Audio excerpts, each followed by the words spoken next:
중국의 모든 성을 살릴 수는 없고 1선 도시들 중심의 내수를 먼저 키우겠다는 거죠. 그래서 이거는 2선 도시 주민들과 3선 도시 주민들의 엄청난 희생과 양보를 강요하는 겁니다.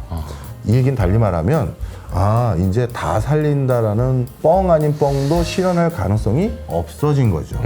점점 긍정적인 시그널보다는 부정적인 시그널이 많아지고 있는 상황입니다.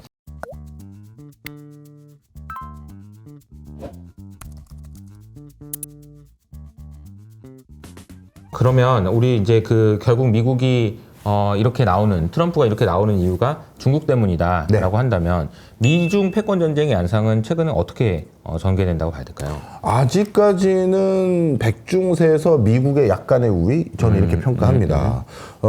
왜냐하면 중국이 점점 아까 말씀드렸던 미국의 중국이 수출하는 금액과 미국이 중국에 수출하는 금액을 보면 트럼프 1기 때도 바이든 2기 때도 계속해서 편차가 더 벌어져 왔어요. 네. 못 막은 거예요. 네. 그런데 약간 그 추세가 옛날같이 가파르게 더 벌어지는 게 아니라 좀 완화됐어요. 벌어지고는 있는데 네네. 그 속도가 완화된 거죠. 네. 근데 만약에 이런 식으로 이제 트럼프가 들쑤셔 놓으면 이제 꺾일 수도 있겠네? 이 생각이 드는 거죠. 그렇다면 트럼프와 바이든 2기 마지막 부분 했던 거 이거 나쁜 전략은 아니었는데 이런 생각이 일단 들고요. 그다음 두 번째, 중국은 어떻게든 미국의 압박을 더 극복하기 위해서 출혈 경영을 해왔거든요. 네. 기업들에게 말도 안 되는 제품의 물건 팔 수 있도록 보조금 왕창 줬고요. R&D 자금도 거의 기업이 부담한 게 아니라 국가가 대부분 부담해 왔고요. 이런 식으로 국가가 전폭적인 지지를 해줬는데 그럼 중국 정부는 땅 파서 돈 나오는 거 아니잖아요. 본인들도 어디서 돈을 걷어야 이 돈을 또 쓸 수 있는데 본인들이 돈을 걷어오는 대표적인 방편 중에 하나가 수출해서 돈 버는 거 그리고 외국 기업들 중에 중국 내에서 비즈니스하는 기업들이 일부 돈 내는 건데 이 두 개가 지금 정상적으로 가동이 안 된단 말이에요. 그리고 중국의 내수도 좀 소홀해져서 내수에서 세원을 확보하는 것도 쉽지 않고 근데 중국도 지금 우리가 이 곡간의 곡식이 메마를 하기 전에 이 전쟁에서 어떻게든 승기를 잡아야 되는데 라는 이 좀 절박함이 점점 높아지고 있어요. 그러다 보니 지금 미중 전쟁은 아직까지는 누가 이겼네요는 아니지만 백중세인데 여전히 미국의 우위는 분명하다. 미국의 우위는 분명하지만 네. 진짜 백중세다 네. 라고 얘기할 수 있는 게 중국이 가지고 있는 여러 가지 무기 중에 이제 히토류가 네. 있습니다. 이게 히토류가 뭐고 왜 미국이 이렇게 탐내고 이게 왜 이렇게 중요한 건지. 네. 히토류는 산업의 MSG다. 이렇게 이해해 주시면 좋을 것 같아요. 그러니까 MSG는 없어도 되죠. 근데 있으면 정말 맛있죠. 그쵸. 네. 쉽게 말해 우리가 1980년대에 반도체 칩을 만드는 데는 광종이 13개 정도만 있으면 됐습니다. 그러면 우리가 뭐 컴퓨터 안에 들어가는 전자제품 안에 들어가는 다양한 반도체 칩셋을 만들 수가 있었는데 네네. 2020년대 들어서는요. 삼성에서 반도체 칩에 관련된 어떤 물건을 만들 때 또는 TSMC에서 만들 때 광종이 몇 개 필요하냐면 60종 있어야 돼요. 그 얘기는 무슨 소리냐? 이제 3나노, 2나노 이런 어마어마한 초정밀 공정에 들어가다 보니 자연상의 원석을 있는 그대로 사용했었을 땐 발열이 너무 높건다, 간섭 현상이 생긴다든가 저항이 있고 막 이런 일이 생기는 거죠. 네네. 퍼포먼스가 안 나오는 거예요. 그런데 여기다가 히토류인 MSG를 좀 뿌렸는데 어라? 열이 안 생기네? 뭐 이런 일이 생기는 거죠. 또 다른 히토류를 또 MS를 뿌렸더니 이제 저항값도 낮아졌어. 이렇게 되는 거예요. 네. 그러다 보니 이런 극단적인 상황에서 퍼포먼스를 더 잘 내기 위해서 아주 쉬운 표현으로 하면 합금을 사용하게 된 거죠. 그 합금에 반드시 들어가야 될 대부분의 물질들이 하필이면 히토류 또는 희소금속이었던 거죠. 그런데 이게 안타깝게도 전 세계에서 매장지가 중국이 참 많은 곳들이 많아요. 그리고 중국과 우호적인 곳들이 또 매장지가 많습니다. 그러다 보니 어쩔 수 없이 중국은 21세기 흰색 석유 역할을 하고 있는 히토류에 대해서 어떻게 보면 공급 패권을 가져가게 될 수밖에 없었던 것이고요. 미국 입장에서는 이 사실을 사실 뒤늦게 깨달았습니다. 미국 상공부에서 미국 기업인들과 정례적으로 간담회 할 때마다 기업인들에게 애로사항 있으면 말씀해 주십시오 이렇게 얘기했더니 기업인들이 얘기하는 게 이상하게 이렇게 우리나라가 원활하게 산업을 가동시키는 데 필요한 핵심 광종 35개가 있거든요. 이 35종류가 잘 이상하게 확보가 요즘 잘 안 되고요. 찾으려고 하면 한 몇 개월 더 걸리기도 하고 웃돈 좀 줘야 되고 좀 불편합니다. 좀 신경 좀 써주세요 했더니 그래서 미국 지질조사국에서 조사를 해봤어요. 그랬더니 이 35종의 핵심 광종 중에서 최대 생산국이 중국인 게 70%고요. 아하. 미국이 가장 많이 수입해 오고 있었던 국가가 중국인 종류는 50%예요. 아하. 그러니 아주 쉽게 말해 중국이 희소금속이라고 표현하겠습니다. 희토류는 희소금속 중에 부분집합이에요. 희소금속들 중에 중국이 뭐 안 주면 미국 산업도 셧다운인 걸 확인한 거예요. 아하. 그게 그러다 언제예요? 그게 2018년도입니다. 2018년. 그래서 난리가 났죠.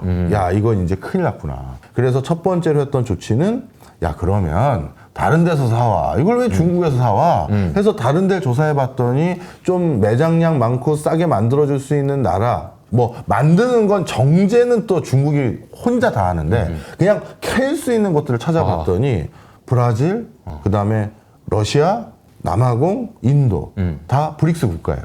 그나마 바로 위에 캐나다가 좀 있어서 버티고는 있었는데 나머지는 친중 성향이 높은 브릭스 국가에 해당되는 거죠.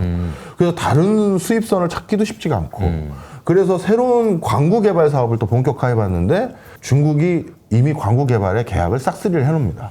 그래서 진짜 미국 입장에선 어쩔 수 없이 이거 안 되겠다. 그래서 뭘 하자? 그냥 미국 본토에 이런 희소금속들이 잔뜩 있는지 살펴보자라고 전수조사까지 갔어요. 어디 외국에서 이걸 할 수 있는 데가 별로 없는 것 같습니다 해서. 네네. 그런데 그 지질표를 저도 받아봤거든요. 네. 근데 미국은 참 끝까지 부러운 나라예요. 아하. 필요한 게 상당 부분 미국 본토에도 있어요. 아. 그 서부 해안 연안 지역에 어마어마한 매장량들이 확인이 됐는데 네. 단 문제가 되는 게 네네. 미국은 중국과 산업 컨디션이 다르죠. 근로기준법도 높고 그러다 보니까 그냥 중국처럼 손수건으로 입 막고 들어가서 캐와 이게 안 돼요. 안전장비 다 세팅해서 보내야 그러네요. 되잖아요. 비용이 많이 들겠네요. 그렇죠. 그다음 두 번째로 환경 규제가 강해요. 아. 그러니 미국에서 캔다는 건 코스트가 엄청나게 든다는 건데 그래서 그 지도 하나를 들고 가서 중국을 설득했던 게 지난번에 블링컨이 갔어요. 네. 바이든 때니까 2023년이네요. 가서 야 우리 다 있어. 우리도 캐게 하지 말고 그냥 줘라 이렇게 했는데 중국도 작심을 한 것 같습니다. 그래서 지금은 미국이 어쩔 수 없이 희토류에 대한 다른 쪽 대안을 꼭 찾아야만 되는 상황으로 바뀌어버렸습니다. 아하. 그래서 그 관련된 회사도 있더라고요. 보니까 미국에서도 이제 뭐 올해부터 생산된다고 하던데 어쨌든 이제 희토류를 놓고도 정말 첨예한 네. 갈등을 벌이고 있는데 그래서 제가 생각할 때 중요한 키는 중국이 과연 이게 내수가 망가지고 부동산이 꺾이고 그래서 아이고 나도 죽겠네 이런 상황이 될 거냐 안 될 거냐가 중요할 것 같아요. 네. 중국이 점점 내수뿐만 아니라 전체적으로 해답을 찾는 거에 대해서 전부를 가지고 해답을 찾는 거에 자신이 없어 하는 것 같은 눈치가 많습니다. 이번 얼마 전에 끝난 중국 양회의 중요한 대목 중에 하나가 뭐냐면 또 기조가 바뀐 게 하나 있었습니다. 네네. 런칭 경제를 구현하는 데 있어서 옛날에는 공동부유였잖아요. 그쵸. 우리 다 같이 잘 살 수 있어 이거였는데 다시 선불원으로 바뀐 것 같아요. 일선 도시 중심으로 육성하겠다라고 틀었어요. 이 얘기 무슨 소리냐면 중국의 10억 이상의 인구를 전부 다 동시에 디벨롭 시키고 배려하고 고려하고 이거 못한다는 걸 다시 인증한 거예요. 그래서 2선 도시 이하는 좀만 기다려줘. 지금 1선 도시 중심으로 소비 활성화하고 또 거기서 투자도 일어나야 되고 거기서 창업도 일어나려면 1선 도시를 중심으로 활동하는 기업과 소상공인들과 사람들이 초과 이익을 갖도록 만드는 그 조치로 돌아선 것 같아요. 이게 무슨 소리냐? 우리 이호석 아카데미도 다양한 거 좋은 거 많이 시도하시잖아요. 네네네. 저도 자주 들어와서 또 많이 보고 배우고 있는데 그럴 수 있는 이유는 여기가 견실하기 때문에 야 이번에는 조회수가 좀 떨어질지 몰라도 이게 꼭 알아야 되는 거니까 우리 해보자. 이런 것도 있으실 거 아니에요. 그렇죠, 그렇죠. 그게 바로 곳간에서 인심 나는 거거든요. 왜 구글, 왜 테슬라 또는 왜 저기 MS 같은 데서 세계 최초의 뭔가 많이 나오느냐? 초과 이익이 있기 때문이에요. 그러니 한번 해봐. 오래 걸리더라도 내가 한 10년 투자해 줄게. 뭐 일론 머스크, 뭐 그래 한번 스페이스X 계속 떨어져도 좋으니까 한번 해봐. 그래서 드디어 몇 년 만에 성공하고 지금 또 다시 대박이 됐잖아요. 네. 바로 이 초과 이익이 있어야 혁신이 생기고 뉴 비즈니스를 할 수가 있는데 그거를 일선 도시에 있는 곳으로 몰아주겠다는 거예요. 아하. 그런 문맥이 다 있었어요. 그 얘기는 뭐다? 중국의 모든 성을 살릴 수는 없고 일선 도시들 중심의 내수를 먼저 키우겠다는 거죠. 그래서 거기에서 생각해 보세요. 중국이 지금 조만간 로봇 마라톤 대회 생기거든요. 로봇 마라톤 대회면 이제 우리나라도 지금 러닝이 열풍이잖아요. 네. 같이 뛰고 싶은 열망이 더 생기는 이런 뭔가 지금 관광 상품을 만드는데 아하. 그런 로봇 한번 또 만들려면 엄청난 밑빠진 독에 물 붓는 투자 있어야 그쵸. 되고 그리고 그 로봇을 바로 누가 사줘야 되잖아요. 네. 그러면 그 누가 사준다? 약간 돈 좀 있는 중국인들. 아하. 허세던 호기심이던 실제 내가 가서 만져 써보고 나도 로봇 산업에서 모티베이션을 해볼래 이렇든 간에 얼마입니까? 아 로봇 하나 좀 저희는 그래도 중국에서 싸게 생산했습니다. 한 350만 원 주세요. 하나 주세요. 이럴 수 있어야 되잖아요. 그러려니 그런 잉여 수익을 일부 선도 도시의 국민들에게 몰아주겠다는 거예요. 아하. 그래서 이거는 2선 도시 주민들과 3선 도시 주민들의 엄청난 희생과 양보를 강요하는 겁니다. 이 얘기는 달리 말하면 이제 다 살린다라는 뻥 아닌 뻥도 실현할 가능성이 없어진 거죠. 그래서 내수도 전부를 다 살릴 수 있는 가능성이 희석됐기 때문에 몇 개를 가지고 일단 가자 이렇게 한 거라서 점점 긍정적인 시그널보다는 부정적인 시그널이 많아지고 있는 상황입니다. 그래서 선불론 이야기가 나오면서 네. 이제 마윈을 만났다는 등, 맞습니다. 이제 기업인들 만나서 악수를 했다는 등, 네. 이러니까 주식을 사야 되는 거 아니냐 이런 이야기들이 많이 나와요. 네, 주식을 실제 샀어야죠. 그렇죠. 양회 이전에 꽤 많이 올랐잖아요. 맞아요. 올해 가장 많이 오른 나라의 증시가 독일, 중국, 아마 한국도 거기에 들어가는 걸로 맞아요. 알고 있는데 이런 나라 증시가 크게 오르는 것은 뭐 우리에게도 주목할 부분이 있는데 그런데 교수님 전 중국 증시 그 사이에 오르는지 잘 몰랐는데요 하시는 분들이 있다면 맞아요. 이거는 역시 방송을 너무 잘하는 미디어를 너무 잘하는 트럼프 때문입니다.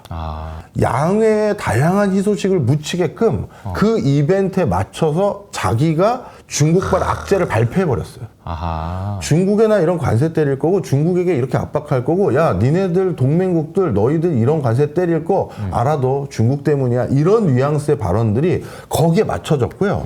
중국 때리긴 아니더라도 상당히 여러 이벤트들이 양회 일정에 맞춰서 본인이 했어요. 미국 의회에 가서 발표한 것도 얼추 이게 일정이 맞고 네네네. 그러면 시진핑 주석의 그 발언과 트럼프의 발언 중에 당연히 어디에 메가폰이 더 쏠리겠습니까? 그래서 양회에 담겨져 있었던 나름대로 중국 증시를 부양하기 위한 여러 희소식들이 전달이 잘 안 돼버린 거예요. 그렇군요. 그래서 생각보다 양회 이후 중국의 증시가 중국인들 스스로도 좀 당황스러울 정도로 야, 이거 나름 우리 큰 것 몇 개 열심히 터뜨렸는데 터뜨렸는데. 다 일면은 다 트럼프 관세고 우린 얘기도 없어 이렇게 된 거죠. 알겠습니다. 미국과 중국의 패권 전쟁 양상이 어떤 식으로 진행될지 좀 지켜봐야 될 것 같고요.